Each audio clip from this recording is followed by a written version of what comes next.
que são esses valores de referência e por que a gente não deve avaliar os exames olhando por ele. Esses valores de referência nada mais são que uma estatística, seja de uma população ou de um grupo observado. Alguns laboratórios, o que eles fazem? Eles pegam os valores de vários exames referente a um ano, por exemplo, pegou vários resultados de vários exames do ano passado, faz uma média estatística ali dos valores e chega a um valor máximo e mínimo dentro daqueles valores observados.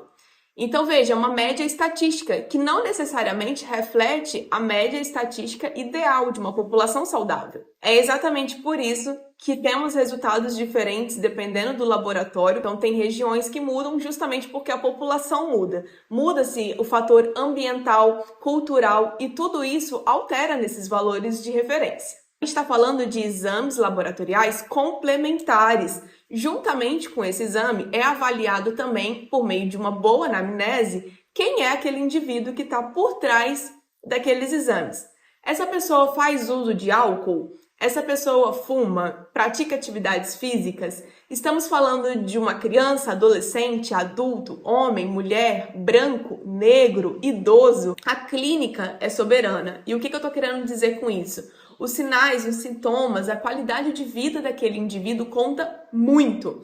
Quer ver um exemplo disso? Tem pacientes que com uma B12 ali, 600, ele tá bem, ele não tem nenhum comprometimento cognitivo, a memória dele não tá afetada, ele para de sentir sinais e sintomas como cãibras, zumbido no ouvido, enfim. E tem pacientes que precisam de uma B12 mais alta. Então, tudo isso a gente avalia em consultório. Quando a gente vai fazer um exame, a gente precisa de uma preparação. E essa preparação eu não estou falando só do jejum.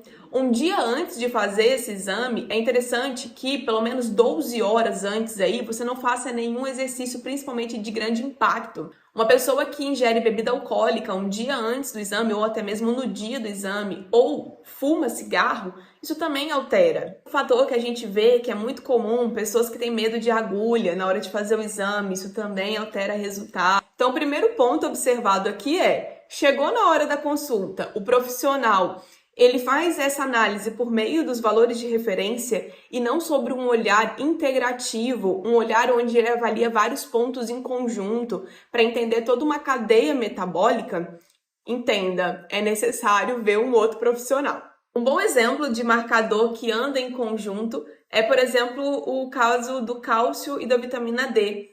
Quando o cálcio está muito baixo, ele pode estar ali sinalizando uma falta de vitamina D, por exemplo. O mesmo acontece com a vitamina B12. É muito importante a gente avaliar a vitamina B12, avaliar também o ácido fólico, que é a vitamina B9, porque eles são como uma gangorra. Uma vez que a vitamina B12 está muito alta, tende a cair a vitamina B9, que é o ácido fólico. É justamente por isso que é importante também na hora de suplementar, você ver a necessidade de talvez estar fazendo um manipulado ou estar suplementando em conjunto essas vitaminas. O mesmo acontece com o VCM, que diz com relação ao tamanho ali das hemácias. Quando ele sobe, é sinal de que nós temos pouca vitamina B12. A ferritina, ela também é um marcador inflamatório, olha que interessante. Então, ela não avalia só o ferro, ela avalia também a questão inflamatória. Então, uma ferritina muito elevada, ela pode estar sinalizando uma inflamação. Então, tudo isso a gente precisa avaliar em conjunto. Esse é outro mito que eu vejo muito. As pessoas acham que o hemograma completo são todos os exames que a gente precisa avaliar. E não, gente. O hemograma completo, ele vai avaliar apenas os glóbulos vermelhos, os glóbulos brancos, que são as células de defesa, né? Os glóbulos vermelhos vão analisar ali as suas hemácias, que é o transporte de oxigênio. O ferro a gente consegue avaliar também por conta disso. A gente consegue avaliar a parte de alergia, de parasitoses. Então, tudo isso é muito importante. A gente vê a questão imunológica também do paciente. O legal do hemograma completo, ele é um marcador dentro de vários que a gente vai pedir na hora de solicitar os exames, porém, só com ele a gente já consegue ter várias respostas. É muito importante a gente não deixar a situação chegar em um patamar muito crítico para tomar alguma atitude. Muito mais interessante um cuidado preventivo, integrativo e de um profissional que tem entendimento dessas cadeias metabólicas, onde um influencia no outro. Eu espero que vocês tenham gostado desse vídeo e até a próxima!